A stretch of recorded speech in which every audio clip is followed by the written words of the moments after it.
Baiklah, sekarang kita buka sesi tanya jawab. Kepada para mahasiswa-mahasiswi yang ingin bertanya, dipersilakan.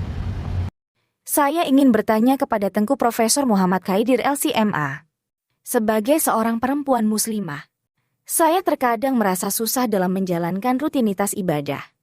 Misalnya ketika saya ingin salat, puasa, dan ingin melaksanakan ibadah lainnya tiba-tiba datang haid, sedang nifas.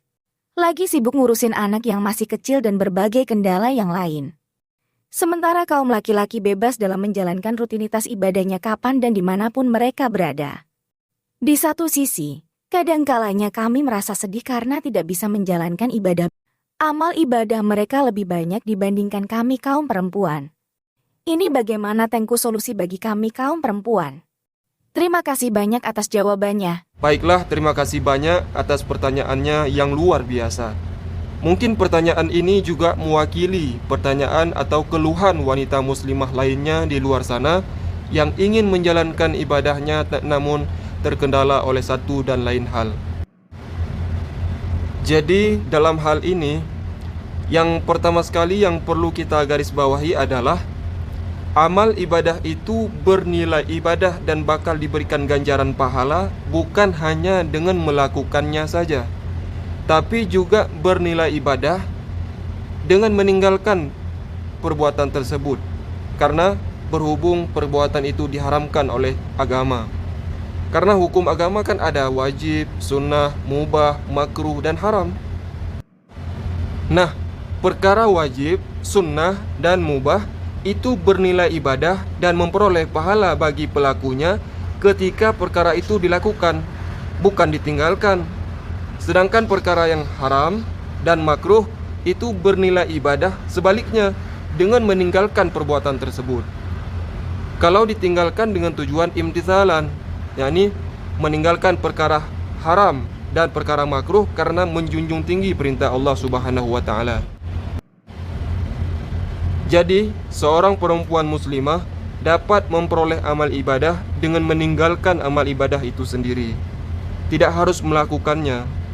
Dia tidak sholat saat lagi haid karena patuh pada larangan agama, tidak puasa, tidak menyentuh Al-Quran, dan perkara yang diharamkan bagi perempuan haid lainnya. Itu semua sudah menjadi ibadah bagi perempuan. Berbeda halnya dengan laki-laki, baru memperoleh balasan pahala kalau si laki-laki tersebut mau melakukannya.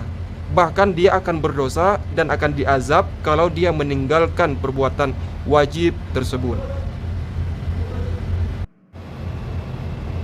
Dalam kitab Al-Qalyubi ala Al-Mahalli diterangkan bahwa wa tusabul haidu ala tarki ma haruma 'alaiha idza qasadat imtithal asy-syari'i fi tarki.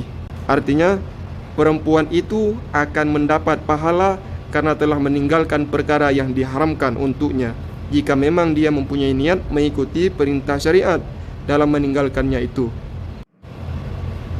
Begitu juga seorang istri dan ibu, dia mendapatkan apa saja yang didapati oleh suaminya kalau dia berkhidmat pada si suami karena menjalankan perintah Allah Subhanahu wa taala.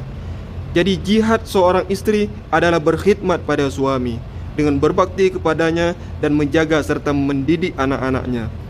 Jadi di balik kesuksesan seorang suami tidak terlepas daripada peran seorang istri yang luar biasa. Dari Ummu Salamah radhiyallahu anha, ia berkata bahwa Rasulullah sallallahu alaihi wasallam bersabda, "Ayyuma imra'atin matat wa zawjuha anha radin dakhalatil jannah." Artinya, wanita mana saja yang meninggal dunia lantas suaminya ridha atau senang padanya, maka ia akan masuk surga. Hadis riwayat Tirmizi dan Ibnu Majah.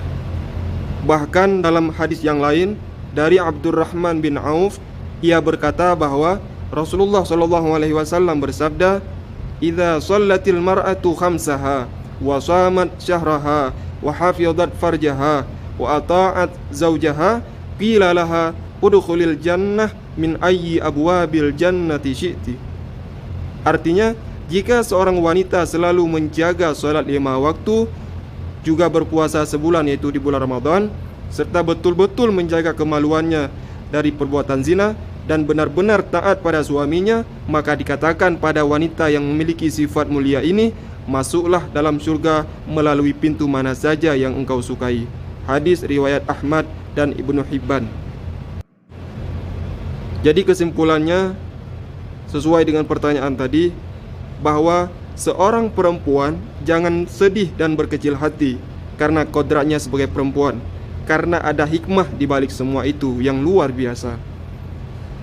Kalau ada 1000 jalan mentok menuju surga, maka ingat, masih ada 1001 jalan yang masih terbuka lebar buat kita semua untuk beribadah kepada Allah Subhanahu wa Ta'ala, baik laki-laki maupun perempuan.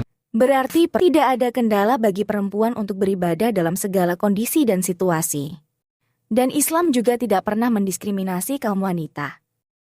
Bahkan kalau kita tahu hakikatnya Islam itu sangat mengedepankan harkat dan martabat seorang wanita.